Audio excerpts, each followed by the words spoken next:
네이마르와 살라가 손흥민에게 공 배급하는 역할로 강등당한 이유를 지금 공개합니다. 어제 새벽 유럽 축구계에 핵폭탄이 터졌습니다. 트랜스퍼마크트와 옵타를 비롯한 세계 최고 권위의 축구 통계 매체들이 동시에 1992년생 베스트 12명단을 발표했거든요. 그런데 이게 그냥 명단 발표가 아니었어요. 전 세계 축구 팬들이 스마트폰을 던질 뻔한, 아니 실제로 던진 사람들도 있었을 정도로 충격적인 내용이었습니다. 명단 자체는 예상 가능했어요. 골문에는 리버풀의 벽 알리송 베커와 레알 마드리드의 거미손 티보 쿠르투아가 포진했고요. 수비라인에는 레알 마드리드의 철벽 오른쪽 수비수 다니 카르바알, 바이에른 미넨의 만능 수비수 다비드 알라바가 이름을 올렸죠. 중원에는 진공청소기라는 별명을 가진 레알 마드리드의 카세미로, 그리고 이탈리아 축구의 예술가 마르코 베라티가 배치됐습니다. 여기까지는 모두가 고개를 끄덕였어요. 맞아. 이 정도면 황금 세대지. 1992년생들 진짜 미쳤네. 이런 반응이었거든요. 그런데 문제는 공격진이었습니다. 아니, 문제라기보다는 전 세계를 뒤집어 놓은 폭탄 선언이었죠. 전문가들이 선택한 공격 트리오를 보는 순간 SNS는 그야말로 아수라장이 됐어요. 브라질의 마술사 네이마르, 이집트의 파라오 모하메드 살라, 그리고 대한민국의 손흥민. 이 세 명이 공격진을 구성한다는 건 누구나 예상했습니다. 문제는 포지션 배치였죠. 보통 이런 드림팀을 구성할 때 손흥민은 왼쪽 윙에 배치되는 게 정석이거든요. 토트넘에서 7년 넘게 완벽하게 소화한 그의 주 포지션이니까요. 네이마르는 당연히 왼쪽 공격형 미드필더나 세컨드 스트라이커, 살라는 오른쪽 윙. 이게 상식이었어요. 그런데 전문가들은 상식을 완전히 뒤집어 버렸습니다. 네이마르를 왼쪽 공격형 미드필더로 내리고 살라를 오른쪽 측면에 배치한 건 예상 범위 내였어요. 하지만 손흥민을 최전방 중앙 스트라이커, 그러니까 전통적인 9번 포지션에 세운 겁니다. 이게 얼마나 파격적인지 아시나요? 이건 단순히 포지션 하나 바꾼 게 아니에요. 축구계의 위계 질서를 완전히 재편한 선언이거든요. 네이마르와 살라가 손흥민에게 공을 배급하는 구조라는 거예요. 남미 최고의 스타와 아프리카 최고의 선수가 아시아 선수를 위해 어시스트를 제공하는 시스템. 이게 얼마나 미친 일인지 감이 오시나요? 유럽의 반응은 즉각적이었습니다. 영국의 더 애슬레틱은 긴급 분석 기사를 쏟아냈고 스페인의 마르카는 일면 톱으로 이 소식을 다뤘어요. 독일의 빌트는 동양의 킬러가 서양의 예술가들을 지휘한다는 자극적인 헤드라인을 뽑았죠. 프랑스 르키프는 축구의 중심이 서쪽에서 동쪽으로 이동하고 있다는 칼럼을 실었고요. 그런데 가장 흥미로운 건 아시아의 반응이었습니다. 한국은 당연히 축제 분위기였죠. 하지만 우리의 이웃 국가들 반응은 정말 볼만했어요. 일본과 중국의 SNS가 완전히 폭발했거든요. 그것도 질투와 경악이 뒤섞인 복잡한 감정으로요. 일본의 야후 재팬 스포츠 섹션에는 수천 개의 댓글이 달렸는데 내용이 가관이었습니다. 이건 말이 안 된다. 한국은 반칙을 쓴 게 분명하다. 미투키와 쿠보가 있는데 왜 손흥민인가? 아시아 쿼터로 들어간 거 아니냐? 이런 식이었어요. 그런데 재밌는 건 댓글 밑에 달린 댓글들이었죠. 너희가 손흥민만 한 선수를 만들어봐라. 숫자는 거짓말을 안 한다. 인정할 건 인정하자. 우리는 졌다. 이런 반응들이 점점 많아진 거예요. 중국은 더 노골적이었습니다. 웨이보에서는 동북아의 자존심이 무너졌다. 중국 축구의 수치다. 한국에 영원히 고개를 숙여야 하나. 같은 자학적인 댓글들이 쏟아졌어요. 한 중국 네티즌은 이렇게 썼습니다. 우리는 14억 인구에서 축구 선수를 뽑는데 손흥민 한 명을 못 만든다. 이게 현실이다. 소름 돋지 않나요? 그런데 말이죠. 이 파격적인 배치가 왜 나온 건지 전문가들의 분석을 들어보면 정말 논리적이고 과학적이에요. 단순히 손흥민 띄워주려고 억지로 만든 명단이 절대 아니라는 거죠. 더 애슬레틱의 수석 전술 분석가 조나단 윌슨은 이렇게 설명했습니다. 현대 축구에서 센터 포워드에게 요구되는 능력은 과거와 완전히 달라졌다. 단순히 박스 안에서 헤딩하고 슛만 때리는 선수는 톱클래스가 될 수 없다. 지금의 9번은 스페이스를 읽고 침투 타이밍을 계산하고 역습 상황에서 폭발적인 스피드를 내고 무엇보다 어떤 각도에서든 골을 넣을 수 있어야 한다. 그리고 1992년생 중에서 이 모든 조건을 완벽하게 충족하는 선수는 손흥민뿐이다. 이게 얼마나 대단한 평가인지 아시나요? 유럽 최고의 전술 전문가가 1992년생이라는 황금세대 전체를 통틀어서 완성형 센터 포워드는 손흥민밖에 없다고 못 박은 거예요. 네이마르도 아니고 살라도 아니고 오직 손흥민이라고요. 자, 그럼 데이터를 한번 볼까요? 숫자는 거짓말을 못하거든요. 손흥민은 프리미어 리그에서 8시즌 연속으로 기대 득점치를 상회하는 실제 골을 넣었습니다. 기대 득점치라는 게 뭐냐면요. 통계적으로 계산했을 때 그 선수가 받은 슈팅 기회의 위치, 각도, 상황 등을 고려해서 이 정도면 평균적으로 몇 골 넣을 수 있다를 계산한 값이에요. 대부분의 선수들은 이 기대 득점치랑 비슷하게 골을 넣거든요. 잘하는 선수들은 조금 더 넣고요. 그런데 손흥민은 8년 연속으로 기대치를 훨씬 초과 달성했어요. 이게 얼마나 미친 기록이냐면 메시나 호날두도 커리어 전체를 통틀어서 이렇게 꾸준하게 기대 득점을 초과하지는 못했거든요. 1회, 2년은 가능해요. 컨디션 좋을 때 폭발하면요. 하지만 8년 연속? 이건 재능이 아니라 시스템이에요. 손흥민의 마무리 능력이 시스템화되어 있다는 증거죠. 그리고 여기서 중요한 게 하나 더 있습니다. 양발 능력이에요. 손흥민의 왼발과 오른발 골 비율을 보면 거의 5대 5예요. 이게 얼마나 희귀한 능력인지 아시나요? 대부분의 선수들은 주발이 80% 이상이거든요. 심지어 세계 최고의 선수들도 마찬가지예요. 메시는 왼발이 90% 이상이고 호날두도 오른발 비중이 압도적이죠. 네이마르, 살라 모두 마찬가지예요. 그런데 손흥민은 완벽한 양발잡이입니다. 왼쪽에서 오른발로 감아차도 골, 오른쪽에서 왼발로 때려도 골, 중앙에서 어느 발로 차도 골. 수비수 입장에서는 미칠 노릇이에요. 왼발잡이면 왼쪽을 막고 오른발잡이면 오른쪽을 막으면 되는데 손흥민은 어디를 막아야 할지 예측이 안 되거든요. 스카이 스포츠의 제이미 캐러건은 이렇게 말했습니다. 내가 현역일 때 손흥민 같은 선수를 막는 건 악몽이었을 거다. 보통 선수들은 패턴이 있다. 이 선수는 이쪽 발을 선호한다. 이런 각도를 좋아한다. 그런데 손흥민은 패턴이 없다. 아니, 모든 게 패턴이다. 어디서든 골을 넣을 수 있으니까. 그리고 1992년생 중에서 이런 완벽한 양발 마무리 능력을 가진 선수는 손흥민이 유일하다. 그래서 전문가들은 이렇게 생각한 거예요. 네이마르는 세계 최고의 드리블러고 창조자다. 살라는 폭발적인 스피드와 컷인슛의 달인이다. 그렇다면 이 두 천재가 만들어낸 기회를 100% 골로 연결할 수 있는 선수는 누구인가? 답은 명확했죠. 손흥민. 이 팀의 전술 시스템을 한번 상상해 볼까요? 정말 소름 돋거든요. 경기가 시작되고 상대팀이 공을 잡습니다. 그런데 이 1992년생 팀은 미친 압박을 시작해요. 카세미로와 베라티가 중원을 장악하고 네이마르와 살라가 측면에서 수비수들을 괴롭히고 손흥민이 최전방에서 센터백을 묶어둡니다. 상대팀은 숨을 쉴 수가 없어요. 공을 빼앗는 순간 이 팀은 롤러코스터로 변합니다. 카세미로가 네이마르에게 공을 찌르면 네이마르는 마술 같은 드리블로 수비수 두세 명을 제치고 깊숙이 파고들어요. 이때 수비진은 네이마르에게 집중할 수밖에 없죠. 네이마르를 놔두면 혼자서 다 해버리니까요. 바로 이 순간 살라가 반대편에서 미친 스피드로 달려듭니다. 수비라인이 와장창 무너지기 시작해요. 네이마르한테 집중하자니 살라가 무섭고 살라를 막자니 네이마르가 골을 넣을 것 같고 이게 바로 세계 최고 수준의 윙어 두 명이 만드는 공포죠. 그런데 여기서 끝이 아닙니다. 진짜 킬러는 따로 있어요. 수비수들이 네이마르와 살라의 정신이 팔린 그 순간 페널티 박스 중앙에 엄청난 공간이 생깁니다. 그리고 그 공간에 누가 서 있을까요? 바로 손흥민입니다. 손흥민의 오프 더 볼 무브먼트는 세계 최고 수준이거든요. 공이 없을 때의 움직임 말이에요. 그는 수비수의 시선이 다른 곳으로 향하는 그 0.1초를 놓치지 않고 공간을 파고듭니다. 그리고 네이마르나 살라가 찔러준 패스를 받는 순간 그의 왼발이나 오른발 아니면 헤딩으로 골망을 흔들어요. 수비수는 뭘 막아야 할지도 모르겠고 어느 발로 찰지도 예측 못하고 그냥 당합니다. 독일의 축구 전문지 키커는 이 시스템을 이렇게 표현했어요. 이것은 예술가 두 명이 만든 캔버스 위에 암살자가 마지막 굿질을 하는 구조다. 네이마르와 살라는 혼돈을 만들고 손흥민은 혼돈 속에서 정확한 사용을 집행한다. 근데 말이죠. 이 배치가 손흥민한테만 좋은 게 아니에요.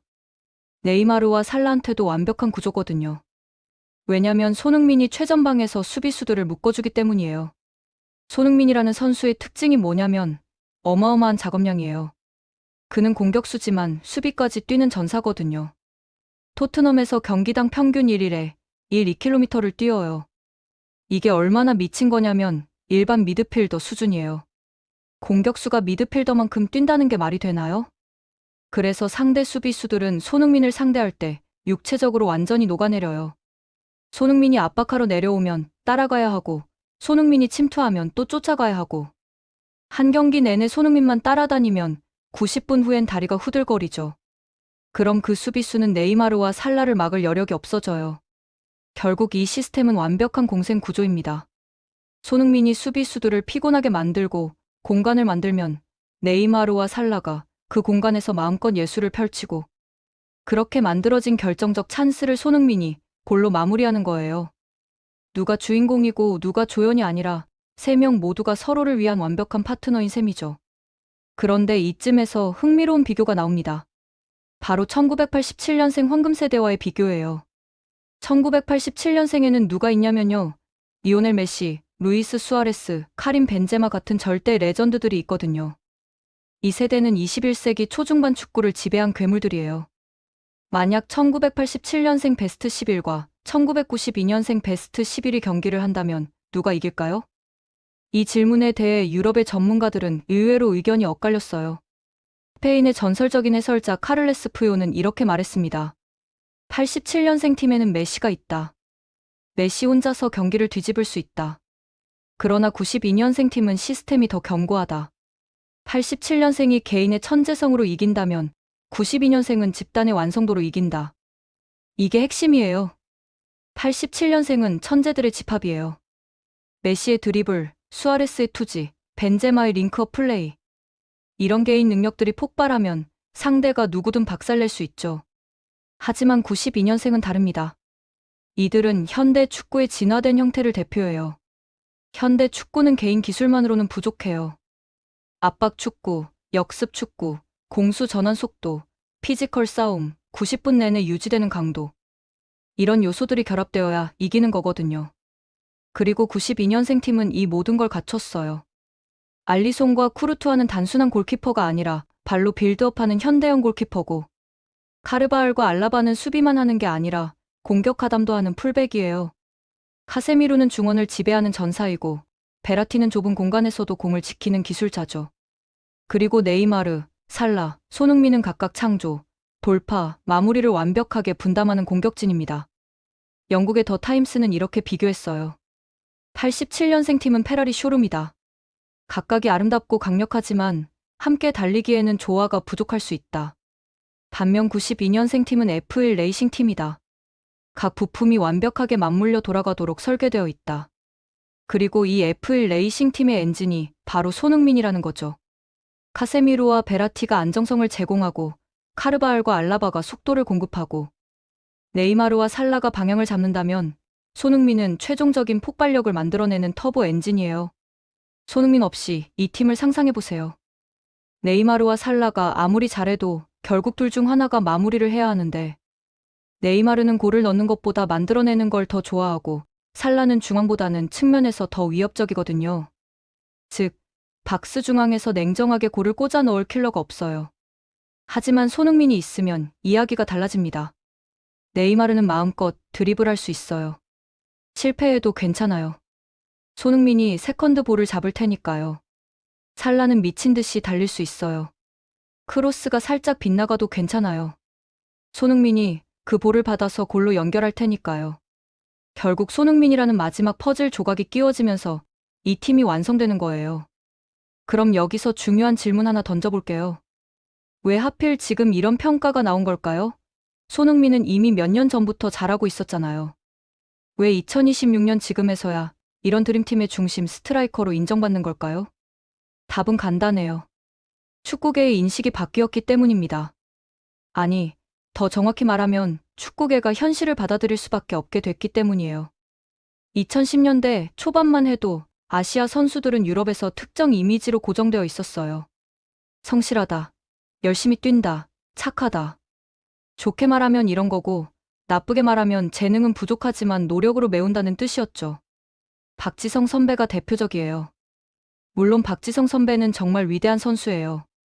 하지만 유럽 언론이 박지성을 묘사할 때는 항상 tireless runner, 즉 지칠 줄 모르는 주자라고 표현했어요. 기술이나 골 결정력보다는 작업량을 강조한 거죠. 일본의 카가와 신지도 마찬가지였어요. 맨체스터 유나이티드에서 뛸 때 기술적이고 영리한 패스를 칭찬받았지만 결국 주전이 아니라 로테이션 멤버로 인식됐죠. 한마디로 아시아 선수는 시스템의 부품이지 시스템의 중심은 될 수 없다는 무언의 편견이 있었어요. 그런데 손흥민이 이 모든 걸 부숴버렸습니다. 그는 성실한 것도 맞지만 재능도 폭발적이에요. 열심히 뛰는 것도 맞지만 골 결정력은 세계 최정상급이에요. 그리고 가장 중요한 건 그는 8년 동안 한 번도 흔들림 없이 이 레벨을 유지했다는 거예요. 프리미어 리그에서 한두 시즌 잘하는 선수는 많아요. 근데 8시즌 연속으로 두 자릿수 득점을 기록하는 선수는 전설급밖에 없거든요. 세르히오 아구에로, 해리 케인 이런 선수들 레벨이에요. 그리고 손흥민은 이미 그 반열에 올라 있어요. 2024에 25 시즌 기준으로 손흥민은 프리미어 리그 역대 아시아 선수 최다 득점자예요. 그것도 2위와의 격차가 어마어마하죠. 박지성 선배가 프리미어 리그에서 넣은 골이 19골이에요. 손흥민은 이미 120골이 넘어요. 다시 말해 손흥민 혼자서 아시아 선수들이 프리미어 리그 역사에서 넣은 골의 대부분을 차지하고 있어요. 이게 단순한 통계가 아니에요. 이건 패러다임의 변화거든요. 아시아 선수도 유럽에서 부품이 아니라 핵심이 될 수 있다는 걸 손흥민이 몸소 증명한 거예요. 그래서 이제는 전문가들도 손흥민을 평가할 때 아시아 선수치고라는 수식어를 안 붙여요. 그냥 세계 최고 수준의 공격수라고 평가하죠. 이번 1992년생 베스트 11 발표는 그 증거예요. 손흥민이 네이마르, 살라와 같은 반열에 올랐을 뿐만 아니라 그들을 이끄는 중심 스트라이커로 인정받았다는 거거든요. 이건 손흥민 개인의 영광이기도 하지만 아시아 축구 전체의 역사적인 순간이에요. 그리고 가장 통쾌한 건 브라질 레전드들의 반응이었어요. 브라질은 축구의 종주국이잖아요. 펠레, 호나우두, 호나우지뉴, 네이마르로 이어지는 화려한 역사를 가진 나라죠. 그런 브라질의 레전드들이 손흥민을 인정한 거예요. 1999년 발롱도르 수상자 히바우두는 인터뷰에서 이렇게 말했습니다. 나는 이 배치가 마음에 든다. 네이마르는 자유롭게 뛰는 걸 좋아한다. 박스 안에 갇히기 싫어한다. 내가 이 팀의 네이마르라면 내 앞에 손흥민이 있는 게 정말 행복할 것이다. 손흥민의 침투는 너무나 영리하다. 네이마르가 아웃프론트로 툭 찍어 차주면 손흥민은 이미 그 자리에 가서 골을 넣을 것이다. 그들은 공생관계다. 하지만 해결사는 손흥민이어야 한다. 그건 확실하다. 이게 얼마나 대단한 발언인지 아시나요? 브라질 레전드가, 그것도 발롱도르 수상자가 자기 나라 후배인 네이마르보다 손흥민을 최종 마무리 역할로 더 신뢰한다고 공개적으로 말한 거예요. 이건 립서비스가 아니에요. 진심 어린 전술적 분석이거든요. 브라질의 또 다른 전설 카프 역시 입을 열었어요. 92년 세대는 정말 무섭군. 그리고 손흥민은 그 왕관에 박힌 보석이야. 그가 네이마르 살라 옆에서 중앙 공격수로 배치된 건 축구계가 더 공정해졌다는 증거지. 재능은 피부색이나 국적을 가리지 않아. 손흥민은 그 자리에 설 자격이 있어. 소름 돋지 않나요? 축구 종주국 브라질의 레전드가 축구계가 공정해졌다고 말하는 거예요. 이 말의 이면에는 과거에는 불공정했다는 뜻도 포함되어 있죠. 즉, 예전에는 유럽과 남미 선수들이 특권을 누렸지만 이제는 아시아 선수도 실력으로 그들과 어깨를 나란히 할 수 있는 시대가 왔다는 거예요. 영국 언론의 반응은 더 노골적이었어요. 리버풀 레전드 제이미 캐러건은 스카이 스포츠에서 이렇게 말했습니다. 내가 본 서류상의 팀 중 최강이야. 그리고 손흥민을 9번에 둔 건 천재적인 결정이야. 920년생 중 그가 가장 냉철한 킬러거든. 이 팀에서라면 살라와 네이마르의 어시스트를 받아 손흥민은 시즌 50골도 넣을 거야. 시즌 50골이요. 이게 무슨 의미인지 아시나요? 현대 축구에서 시즌 50골은 거의 신의 영역이에요. 메시와 호날두 전성기에나 가능했던 숫자죠. 그런데 제이미 캐러건은 손흥민이 네이마르와 살라라는 완벽한 파트너를 만나면 그 레벨에 도달할 수 있다고 본 거예요. 이건 과장이 아니에요. 실제로 손흥민의 컨버전율 슈팅 대비 득점 비율은 세계 최상위권이거든요. 프리미어 리그에서 슈팅 후에 6개당 골 1개를 넣어요. 이게 얼마나 효율적인 거냐면 보통 공격수들은 8에 1 공개 슈팅해야 골 1개 나와요. 손흥민은 거의 2배 가까운 효율을 보여주는 거죠. 그럼 여기서 재밌는 시뮬레이션 하나 해볼까요?